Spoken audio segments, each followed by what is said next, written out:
On this video, we will talk about what are the activity types in Primavera. Activity types control how an activity's duration and dates are calculated. In Primavera P6, we have 6 activity types, so let's discuss this one by one. The first two on our list is the task-dependent and resource-dependent activity type. I put these two together because they are almost similar except for one thing. Task-dependent type activity uses activity calendar to calculate the dates, while the resource-dependent activities uses the calendar that was assigned to the resources. To demonstrate, I created two calendars, so namely activity 6-day work week and resources 4-day work week. So obviously the activity calendar has 6-day work week while the resource calendar has 4 days work week. I also created two labor resources for demonstration. Now I'll be assigning the resources calendar on the two labor resources. So let's select one of the resources. Then on details under profile, we can select the calendar for the resources. So I'm gonna select resources for days work week. We will be assigning the same calendar on labor number 2. So I'm gonna select the labor number 2 and select the resources for days work week. After that, I'll be assigning the activity calendar on the activities. So let's go back to activities. So let's hide this for now and let's focus on these two activities. To make it easier for us, I have here the calendar and the activity type column. Now let's assign the activity calendar to activity A and activity B. Since the calendar column is already visible on our chart, we can simply select this column and choose a calendar for the activity. So let's choose the activity 6-day work week. Same for activity B, we select the activity 6-day work week. Now let's take a look at the activity types. If you notice, activity A and activity B are both task-dependent activities. Both activities has the same duration as well. Now on this activity, I assigned the labor 1 as the resources. So both activity A and activity B has the same labor resources, which is labor 1. Now take a closer look on the chart. As you can see, both will be completed on March 2, 2024. Now I will change the activity type of activity B from task dependent to resource dependent. As you can see, activity B has now 16 days duration and the completion is now March 7, 2024. So how did this happen? We all know that both activities has 12 days duration and the duration is distributed in this manner. When we change the activity type to resource dependent, the software recalculates the duration by looking at the calendar of labor 1. Take note that labor 1 has a 4-day work week calendar.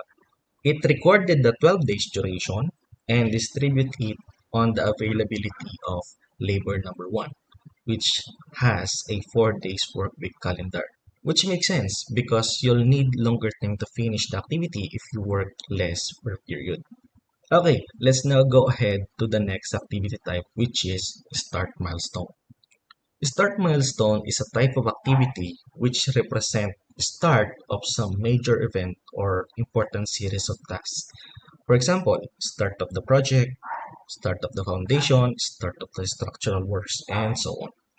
Since it is a milestone, it has no duration because we're talking about a single event in time. The start milestone also only has start date. In the Gantt chart, milestones are represented by the diamond-shaped icon. You can change any activity into milestone. For this example, let's create a start milestone activity. So first, let's create an activity and then let's rename this to start of architectural. We change the activity type from task dependent to start milestone and we connect this to the first activity of the architectural works. On this example, the first activity is CHB laying. So I'll be connecting CHB laying to the start of architectural works. Now the next activity type is the finish milestone. The finish milestone is almost the same on the start milestone. The finish milestone can be used to represent the finish or completion of some major event. The only difference of this compared to start milestone is that instead of start date, the finish milestone only has finish date. So let's create another activity. Okay. And let's call this completion of architecture. So we change the activity type from task dependent to finish milestone, and we connect this to the last activity in architectural works. So on this example, that's the painting works. So I'll connect the end or the finish date of the painting works to the completion of architectural milestone. So we can now run the schedule, and as you can see, the milestone adjust accordingly. When I make a schedule, I make it a practice that I separate the milestone into a different WBS so that I can have a quick summary of how the project is performing. On this example, we can create a new WBS. So let's head to WBS and let's create a new WBS, which is milestone. So I'll move it on the top of the list, and I'm gonna select the two milestones that we created and drag this down to our new WBS milestone. Even I collapse the other WBS, I have a glimpse of how the project is performing. Now for the next activity type, we have level of effort. Sometimes there are activities in a schedule whose duration is dependent on some other activities. For example, the project management activities. During planning, we do not know yet how long the project will take to complete. So, we cannot estimate the cost of the project management. But we know that it will start as the project is started and finish when the project is finished. In planning stage, you have to do number of iterations to reach the optimum schedule. And during project implementation, the duration of the project will keep on changing. So whatever will be the duration of the project management activities must be adjusted accordingly. And you will get the correct estimates of the project management activity. That's just one of the examples. There are a number of cases in which the activity type can be used. So let's create a new activity and let's rename it to project management. Let's change the activity type to level of effort. When creating level of effort activities for the first time, you'll probably notice that it's not showing in the Gantt chart. We can head to bar settings and check the visibility of the level of effort activities. On this example, we can see that it is hidden by default. So let's unhide that by checking the checkbox both for remaining and the actual. So the level of effort activities is now visible on our Gantt chart. As mentioned earlier, we cannot set a fixed duration for LOE or level of effort activities. Its duration will depend on the activities that it's connected to. So let's connect this to other activities. Since this activity is a project management, we want to capture the start date of the first activity. So our first activity is obviously the CHP lane. And I'll also connect the activity A and activity B because activity A and activity B are both open-ended activities. So let's connect the start of activity A to start of project management. Same for activity B and CHP lane. Now for the finish date, we want to capture the end date of the last activity. So we connect the end of level of effort activity to the end date of the last activity, resulting to finish relationship. So on this example, our last activity is painting works, and of course, activity A and activity B as well. So we can connect painting works to project management in finish to finish relationship.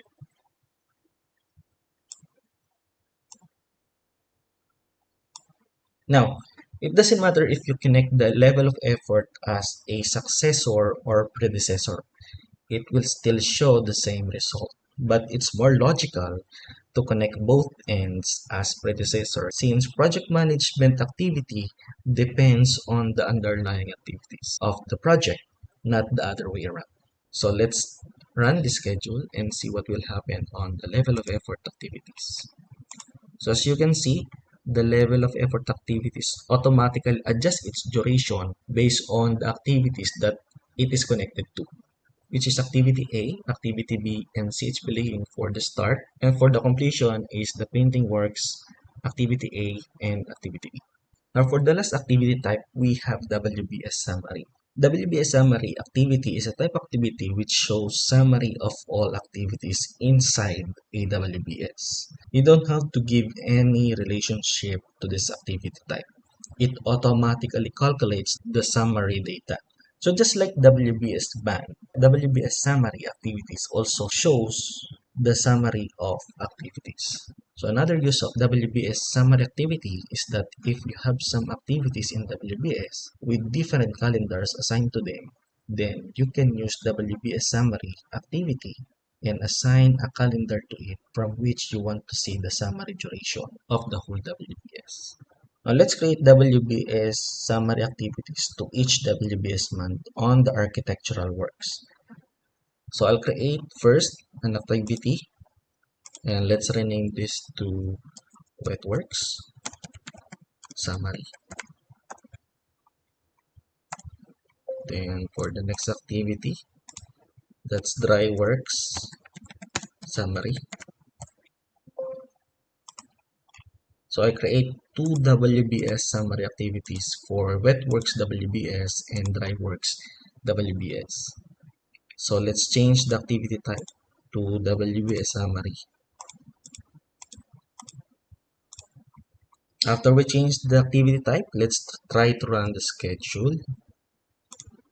And as you can see in the Gantt chart, it obviously captures the summary of the underlying activities within that WBS. For example, the wet works. The wet works summary matches the start and finish of all underlying activities in that same WBS.